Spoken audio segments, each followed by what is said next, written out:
ICC champions ट्रॉफीसाठी भारतीय संघ पाकिस्तानला जाणार नाही असं कळतंय। बीसीसीआयच्या सूत्रांनी एबीपी माझाला या संदर्भात माहिती दिली। अनेक खेळाडू पाकिस्तानला जाण्यास नाखुश असल्याचं देखील बीसीसीआय मधल्या सूत्रांनी सांगितलेलं आहे। भारताचे सामने दुबई किंवा श्रीलंकेमध्ये आयोजित करण्याची विनंती करण्यात आलेली आहे। बीसीसीआय आयसीसीला या संदर्भातली विनंती करणार आहे। फेब्रुवारी 2025 मध्ये चॅम्पियन्स ट्रॉफी पाकिस्तानमध्ये आयोजित करण्यात आलेली आहे। सोमेश कोलगे आपले प्रतिनिधी या संदर्भातले अपडेट देतील। सोमेश,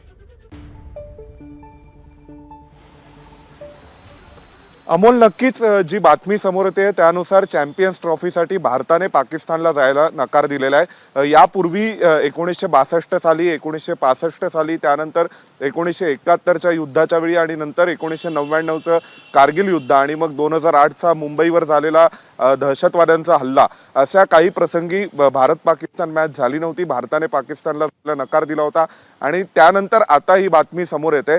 एकंदरीत आयसीसी साठी सुद्धा इंडिया पाकिस्तान मॅच ही रेव्हेन्यूच्या दृष्टीने अतिशय महत्त्वाची असते, कारण सर्वाधिक महसूल आणि सर्वाधिक पैसा हा भारत पाकिस्तान मॅच मध्ये असतो। खूप मोठ्या प्रमाणावर व्यावसायिक हितसंबंध यामध्ये गुंतलेले असतात आणि अशा पार्श्वभूमीवर भारताने अशी भूमिका घेतलेली आहे की भारताचे जे काही खेळाडू आहेत ते जायला नकार देत आहेत, इच्छुक नाही आहेत, निरुत्साही आहेत। त्यामुळे या मॅचेस अन्यत्र भरवण्यात याव्यात। इंडियाच्या ज्या कोणत्या चॅम्पियन्स ट्रॉफीतील मॅचेस असतील त्या पाकिस्तानमध्ये न भरवता अन्य देशांमध्ये भरवण्यात याव्यात।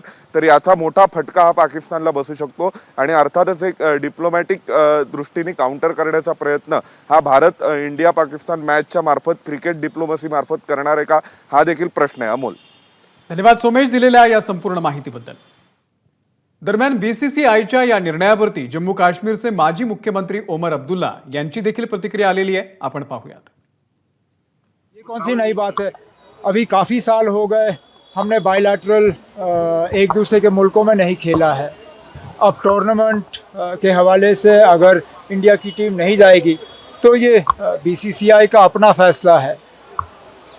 मैंने हमेशा कहा है कि इस मुल्क में और इन दोनों मुल्कों के दरमियान बेहतर रिश्ते कायम करने में ज़िम्मेदारी सिर्फ हमारे मुल्क की नहीं है।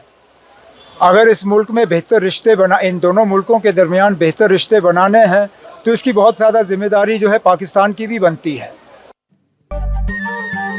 नमस्कार। मनसुद्धा तुझं ही वेगळ्याच प्रकारची मालिका तुम्हा सगळ्यांना खूप आवडली होती। याचा दुसरा सीझन कधी येणार अशी विचारणा झाली। प्रतीक्षा संपली आहे मित्रांनो। येतोय मनसुद्धा तुझाचा दुसरा सीझन। होई मनसुद्धा तुझं।